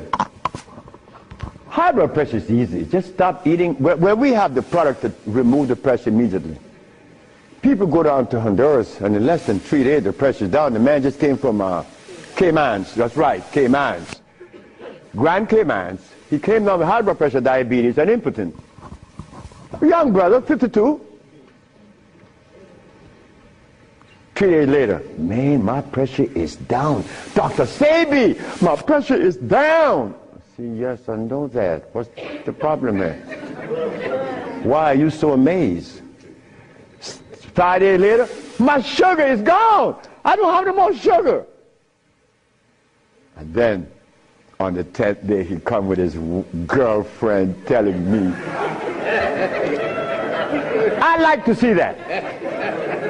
Because I was impotent. And these old folks in Honduras was telling me to drink eggs and wine and meat, cheese, butter. And the Mexicans say, you're crazy. Stop eating, and you can get all the sex you want. Stop eating, and it happened. So brothers, if you're in trouble, stop eating. And there's a product outside, they call it Viento. Brother, I don't care how much in deficit you are, you will be out in less than 24 hours. I know. I have to be abreast with that because my wife is 20 years younger than me. I can't allow this woman to get ahead of me. You understand? And she looks good and she's youthful. So I have to maintain energy. And I want all of you brothers to understand that that stuff that we eat, wait. Just draw this for you, that we will see what it is I'm talking about. Because this is important.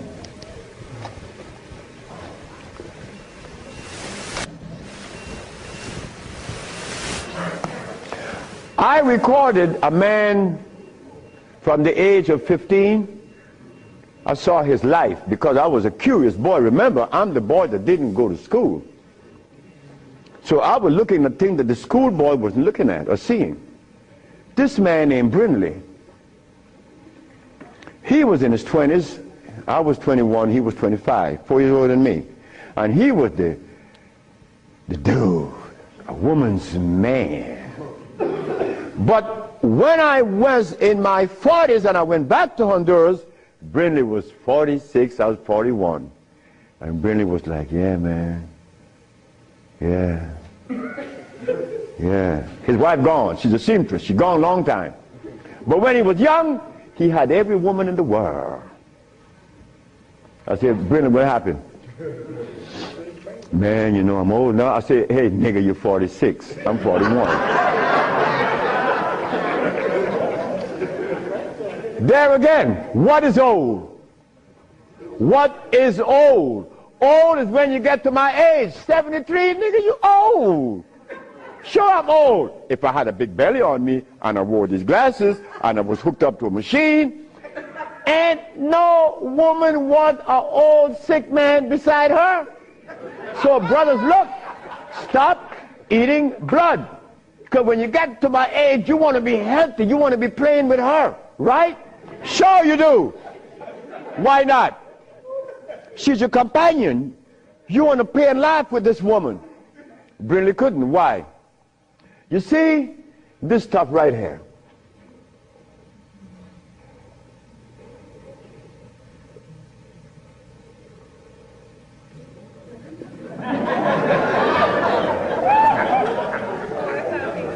This is what a man plays his manhoodness with, his penis.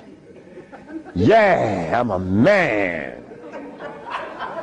But in here,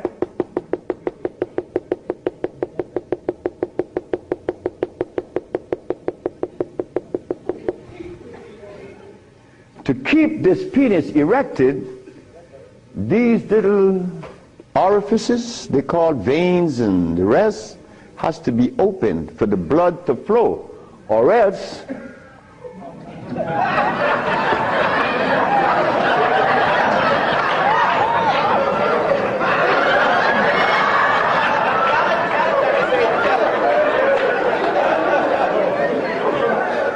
you think I can't talk about it? I was 30 years of age. That was happening to me. And the last person that saw that was a woman named Audrey Williams. She said, what's wrong with you? I said, I don't know. She said, you're sick. You better see a doctor because you're too young. You're 30 years of age. And I did. And it happened. But I had to stop eating. On the 1st, 2nd, 3rd, 4th, 5th, 6th, 7th day, I was happy. On the 8th, 9th, 10th, 11th, 12th, 13th, 14th, I was going and holding on to the bathroom. Everything was spinning around. Why? Because all of the mucus that was leaving my brain, my eyes was very foggy. I couldn't see. I was already wearing glasses, but now it's worse. But on the 17th, 18th, 19th, on the 17th day I woke up, I was looking at the ceiling, and I remember feeling so calm. A feeling that I had not experienced in many, many, many years. I was calm. On the 27th day, I didn't hear the wheezing in my chest from the asthma. My diabetes, I couldn't find glucose in my sugar. But on the 57th day of fasting, of not eating anything, I had an erection. Why? Why? Aha! They drain out. It drained out because I was taking these herbs and drinking water. Taking these herbs and juice and drinking water. And the body got a chance to do what? Cleanse itself. You see, it's easy. It's easy to bring back that happiness that we could love, that we could share,